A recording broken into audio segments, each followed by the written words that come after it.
Welcome to Harmonized House of Healing. Today we do have a guest. I met this nice lady recently and I decided I would take a chance and interview her. This is my guest. Hi, I am Iris. I am from Pakistan originally. I've been living in Rochester, Minnesota for the past 7 years, and I'm actually very close to going back home. Do you want to leave Rochester now? Yeah, I have been tuning in with my soul and my intuition, and my purpose calls me back home at the moment. Okay, so I feel that our meeting was really spiritual. Absolutely. Definitely. And Yeah. I think you watched our videos. Yeah, You must have liked them. yeah, And so we felt a connection to be able to do an interview. And yeah. the biggest thing I really wanted you guys to know is that Iris here wrote a book. And I just kind of want to ask her a little bit about it. Yeah. What would you like to talk about with your book? So my book is called To My Beloved, and I started writing it last year. So I'm a PhD doctor. I did my PhD at Mayo, and towards the tail end of my PhD, I felt really lost. I felt like the path that I was on wasn't true to what my soul came here to do.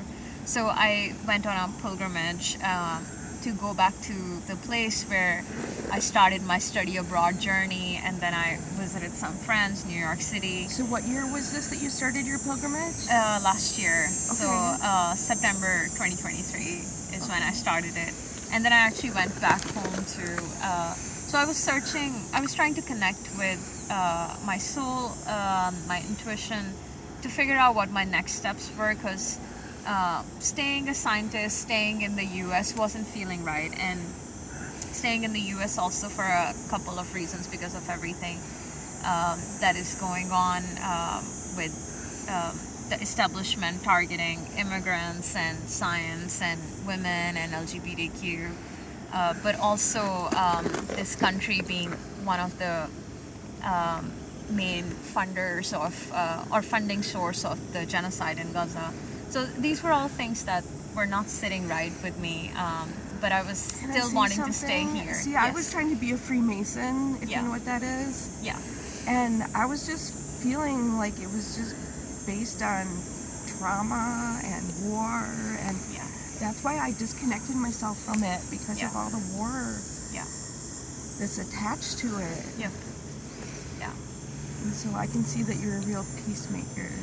Yep, and I think in times like this, and if we are reincarnated here, I truly believe that some of the souls that are reincarnated at this time, we have a purpose to help bring peace and balance at this time. And I would say anybody who feels a call in their heart to do it must follow it. And it's gonna look different for everyone. For me, it means leaving the US right now, going back home, and doing my part in helping my people at the moment. And for others it will look different. So whatever your calling is, I would say that people should try to connect with it and follow it. And so that pilgrimage is kind of like a sense of opening your mind up. Yep, absolutely. And that's why I went on this journey. So the book, going back to the book, it basically is written like a diary, or like letters to my beloved, which is why it's called To My Beloved. So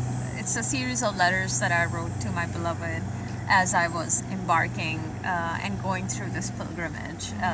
I'm looking forward to reading that. I am excited to share it with you. Yeah. So I'd like to purchase that. So how Yeah. do I go ahead and do that? So I will have it on Amazon, and I can share the Amazon link with you that you can put with this video as well. Okay. I debated about using Amazon because it's also unethical, and I'm trying to cut a lot of things that are unethical, but it is the best platform that is out there for people who want to self-publish, and it's easy access for people. So for the moment, I am using Amazon. I may change things later on. Yeah, I'm going to want to learn from you because I'm in the process as well of writing my own book. Absolutely, it's pretty straightforward. I would be happy to help you. Okay. Yeah. And then should we kind of tell our audience where we are today?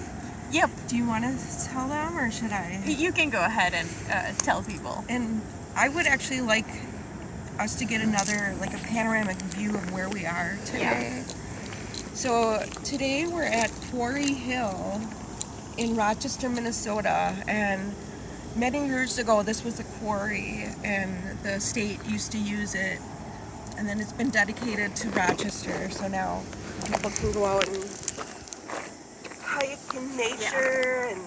And there's caves around as well. There's different spots where they had buildings.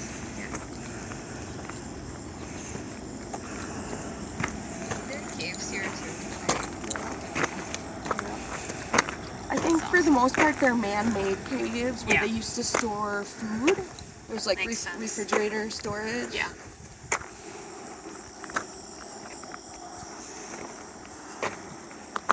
What a beautiful day for this interview. Perfect. Yes. Thank you for doing that walk around for us. Thank you. And do you have anything else that you'd like to add? I think I said everything about the book. I'm just glad to have met you guys because as a scientist, we tend to be very skeptical. And in fact, when I was first awakening to my spirituality, I felt quite lonely because people around me didn't believe in any of that. So it feels really good to have connected with people who resonate with the same things that I'm resonating with and being able to openly talk about. And so I'm it feels like meant to be. Doesn't it feel like we've kind of been suppressed as a people? Absolutely. And now it's like we're finding our voices to be able to share with the rest of the world. Yep. Now that we've kind of opened up our minds to some of the realities. Absolutely. And I think that's why books like ours, these platforms, it's very important to amplify as much of our voices as we can, because the suppression has been going on for a really long time. So I would look forward to your book as well, Laura. Someday I'll finish it. It's been a work in progress. Yep, it will happen. Yeah. But thank you so much for taking the time, Iris. Thank you for having me here. Yeah. All right, take care. Oh, one more thing. She's going to have a tarot card reading. That's right. I'm looking forward to it. Jason is going to give me an 18 card reading today. So. Yeah, so I don't know. Maybe we'll film a little bit, but sounds good. You know, it's all up to you. It's kind of a story for you. Yeah. But thank you. So Jason is doing an 18 card reading for me today, and we're almost on the last card, and then I will share with you how I felt about the reading. Okay. Okay. So then you've got the Tower card. And this is your overall position. Yeah. You've got the Tower card upright, crossed with the Queen of Wands reversed. So the Tower card upright, all right, what you have with the Tower card is this tree that has grown for so long. You know, like it's a tremendous tree, you know, and so this tree has been growing for an awfully long time. And now it's getting struck by lightning. You know, like this is the collapse of the situation that you have been involved with for a long time. You know, like the divine or whatever has hit you with a lightning bolt, and now the situation that you are involved with has been destroyed, basically, is what it's saying. You know, like because of just circumstances being what they are, your situation has been blown into little tiny pieces. And it's crossed with the Queen of Wands reversed. This is talking about you coming to an end where you are no longer utilizing your greatest strength to move you ahead in your life. You know, for me, you know, this represents the ending of your job situation. You know, like you're good at your job, you're very, you know, connected to it, you know, you've been doing it for a long time, and now you're ending that phase of your life. And so you're going to be using different strengths in your new situation, and they're strengths that you haven't tested as thoroughly as you have tested the strengths that you're using that in your present situation. The strengths that you're using right now You've cultivated those. You've really worked with those for a long time, you know, and you've become very successful at using those particular strengths. And now you're uncertain, you know, because the strengths that are necessary to help you in your new situation aren't as tried and tested as the strengths that you're using in your current situation. Like, you know for a fact that you can do what you're doing right now. But there is a certain amount of uncertainty about how you're going to do with other strengths that you're going to employ in your new situation. So there is a certain degree of uncertainty. What did you think of your reading today? I think it really resonated. It's captured everything that I'm going through right now, and has some advice in particular. I think for me, what you said about the tower movement, like not relying on the previous strengths, but then having this magician trick box that I have at my disposal. So that all really connected and resonated with me. Would you recommend your friends to get this done? Absolutely. That's how I discovered Jason, and I connected with him because the first tarot reading that he did for me resonated at a soul level, and Jason likes to say that our higher selves talk and connect. Yeah, the way I view tarot card reading is it's your higher self and my higher self getting together, having a conversation, and then me getting downloaded what her higher self wants her to know. You know, so I mean, there's a certain amount of channeling involved, but it's channeling my higher self, and it's in communion with her higher self.